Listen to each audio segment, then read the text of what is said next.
Present to all you good friends today, Mr. Billy Sunday, the man who has spoken to more people than any other man who has ever lived. And we invite you to join with this great crowd here at Winona in this great day we're having. Mr. Sunday. Folks, I'm going to talk to you a little while this afternoon on the 18th Amendment. The 14th Amendment is the most popular thing, my friend, in America today. What means this assault against the 18th Amendment and the Constitution? It's an attempt on the part of the old brewers and the old distilleries and the old saloon keepers and the old bartenders and the whiskey politicians and newspapers to bind and rivet, my friends, the breweries around the neck of the American people again for their own profit. Their arguments against prohibition are as weak as soup made out of the scat of a chicken that starved them. When you compare prohibition at its worst with the saloon at its best, prohibition's a million times better. And the ills you would fly to by repeating the 18th Amendment are 1,000 times worse than the ones you'd fly from by leaving it, my friend, as it is.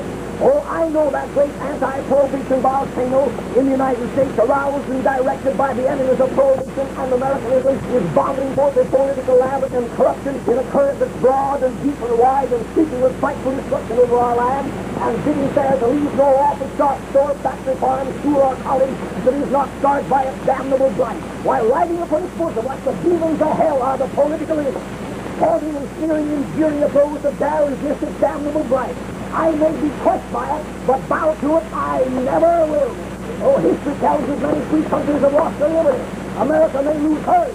If she does, my proudest boast will be not that I was the last to desert it, but that I never deserted it. There's no neutral ground in this track.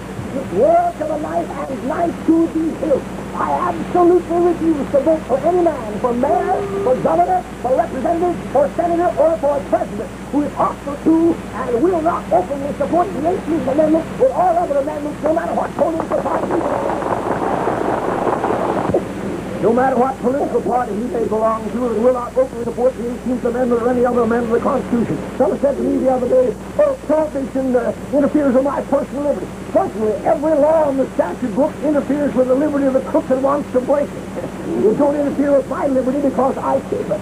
The shepherd tears the keeper wolf away from the coat of the sheep for which the sheep is thankful. And then the wolf complains against the shepherd for interfering with his personal liberty. Someone said to me the other day, oh, prohibition is responsible for the depression. Oh, the world, it's worldwide. Then if it's worldwide, what causes it in the other nations? What causes the depression in Germany? What causes it in England, where they've had 3 million men on go ever since the war, and America's the only dry nation in the world? It's because the world is an inheritance from the war. That's why. Someone said to me, oh, prohibition makes bootleggers and rum runners and moonshiners. Oh, we had bootleggers and moonshiners when we were under the British flag. For 155 years, the stars and stripes have waved over America. We've had bootleggers and we have them now. Like a fellow wrote to a doctor and said, dear doctor, I had a wash on my face and weighed 1.5 pounds. After taking 12 bottles of your medicine, my face is gone, but the wart is there yet. Oh, the saloons are gone, the brewers are gone, the distillers are gone, but the bootlegger and the moonshiner, my friend, he's here yet in this thing. Fellas said, well, we're drinking more whiskey and poison whiskey. If so, why is the death rate in America is less than it's ever been in the history of the United States? Oh, will briars and thorns and thistles cause the wheat fields to produce more and better wheat? Is the bed of a rattlesnake good nourishment for the saviors? Will a lightning bolt throw the tree in more delicate verdure? Is fire good, my friend, to increase the aroma and the beauty, my friend, of the rose? I said to me, well, they don't keep it, we'll repeal it. All right, then repeal the 18th of the 10 Commandments.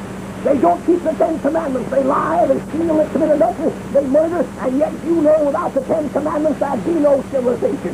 You know that society and civilization rests on morals. Morals rest on religion. Religion rests on faith in God and in Jesus Christ.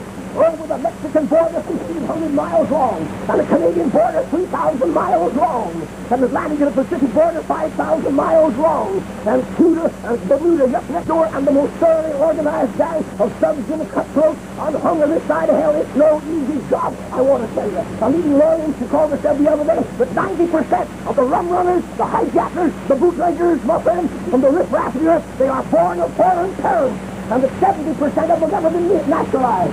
I say deport every unnaturalized lawbreaker. I say take away the citizenship papers from every man that's been naturalized when he shows himself a crook.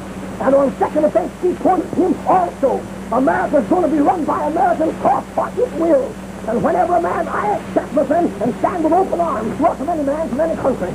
But when they leave the foreign land and come to America to build homes and rear their families and live under the protecting folds of the Stars and Stripes, they alter themselves in the land of their adoption. They leave their damnable alien ideas back across to see where they came from.